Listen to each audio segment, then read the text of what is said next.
শ্রী লক্ষণ বেরা জুয়েলার্স, খাঁটি সোনা এবং সঠিক দাম। কাকদ্বীপ পূর্ব বাজার পোস্ট অফিসের সামনে। দূরভাষ 032102555046।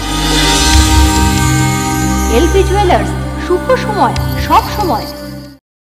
কাকদ্বীপের স্টিমার ঘাটের ভারত সেবাশ্রম সংঘের রথযাত্রা এক সময় ছিল ঐতিহ্যবাহী। এই রথযাত্রাকে ঘিরে কাকদ্বীপবাসীর মধ্যে ছিল উন্মাদনা, কিন্তু গত 10 বছর এই রথযাত্রা এলাকাবাসীর কাছে অনেকটাই ম্লান হয়ে গিয়েছে। কারণ অতীতে এই রথযাত্রার বিশেষ আকর্ষণ ছিল লাঠি খেলা। সেই সংস্কৃতি প্রায় 10 বছর হলো রথযাত্রায় বন্ধ হয়ে গিয়েছে। ভারত সেবাশ্রম সংঘ সূত্রে জানা গিয়েছে এই রথযাত্রা 31 বছরে পদার্পণ করলো। মহারাজ ঋষিকেশ মণ্ডল এই রথযাত্রা শুরু করেছিলেন। এই এলাকায় তিনি লাঠি খেলার মাস্টার হিসেবে পরিচিত ছিলেন, তবে তিনি একজন স্বাধীনতা সংগ্রামীও ছিলেন। প্রায় 50 বছর আগে তিনি হিন্দু মিলন মন্দির নামে কাকদ্বীপের স্টিমার ঘাটে একটি আশ্রমের প্রতিষ্ঠা করেন। পরে ওই আশ্রম ভারত সেবাশ্রম সংঘ নামে পরিচিতি লাভ করে। ভারত সেবাশ্রম সংঘের তত্ত্বাবধানে এই রথযাত্রা হয়ে থাকে। এই রথযাত্রার বিশেষ আকর্ষণ ছিল লাঠি খেলা।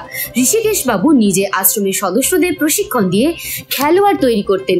রথযাত্রার সময় এই লাঠি খেলা উপভোগ করতেন কাকদ্বীপবাসী। কিন্তু গত প্রায় 10 বছর আগে ঋষিকেশ বাবুর মৃত্যুর পর রথযাত্রায় এই লাঠি খেলা বন্ধ হয়ে যায়।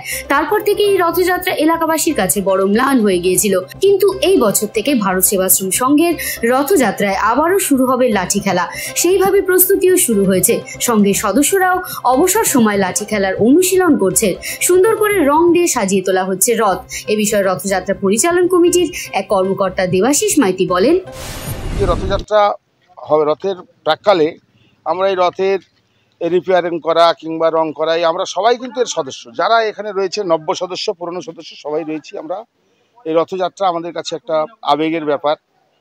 ভারতবর্ষের হিন্দু ধর্মের রথযাত্রা অত্যন্ত গুরুত্বপূর্ণ একটা বিষয়। আমরা সেটাকে রীতিনীতি মেনে সুষ্ঠুভাবে পরিচালনা করে মাসির বাড়ি নিয়ে যাই এবং মাসির বাড়ি থেকে আবার 8 দিন পরে উৎকলীয় মতে আমরা এটাকে আবার ফেরত আনি। তো আমাদের একটা বিশেষ বৈশিষ্ট্য ছিল যে আমরা এই রথযাত্রা প্রতি বছরই, যখন আমাদের ঋষিকেশ দা মহারাজ বলি তাকে, তিনি সংসারী ছিলেন বলে তিনি স্বামীজি হতে পারেননি, কিন্তু ভারত সেবাশ্রম সংঘের বিশিষ্ট ব্যক্তি ছিলেন উনি।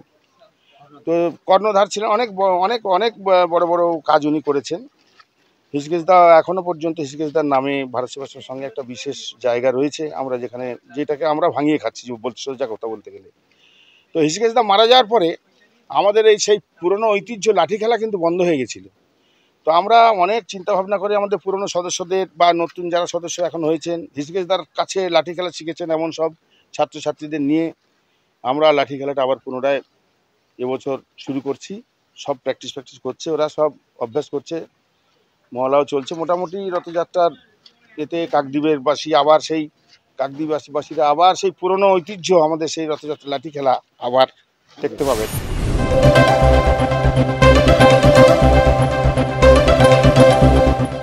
কাকদ্বীপ থেকে রাজা দাসের রিপোর্ট, বিশ্ব সমাচার। জয়নগরে এই প্রথম সরকার দ্বারা অনুমোদিত 100 শয্যা বিশিষ্ট নার্সিংহোম স্পন্দন মেটার্নিটি অ্যান্ড নার্সিং হোম। এখানে 24 ঘন্টা ICCU, NICU, ডায়ালিসিস ও সকল প্রকার মাইক্রোসার্জারি সহ অত্যাধুনিক CR যুক্ত মডিউলার অপারেশন থিয়েটারে স্পাইন, ব্রেন ও অর্থোপেডিক রিপ্লেসমেন্ট সার্জারি সুব্যবস্থা আছে। সম্পূর্ণ বিনা ব্যয় Swasthya Sathi, West Bengal health scheme ও অন্যান্য মেডিক্লেমের চিকিৎসা ও অপারেশনের সুবিধা পাবেন। Spandan maternity and nursing home, NABH accredited hospital, Thana cross road, Joynagar, Majilpur, Dakshin 24 Pargana. যোগাযোগ 0321822850 ও 9732607328, 9647346036।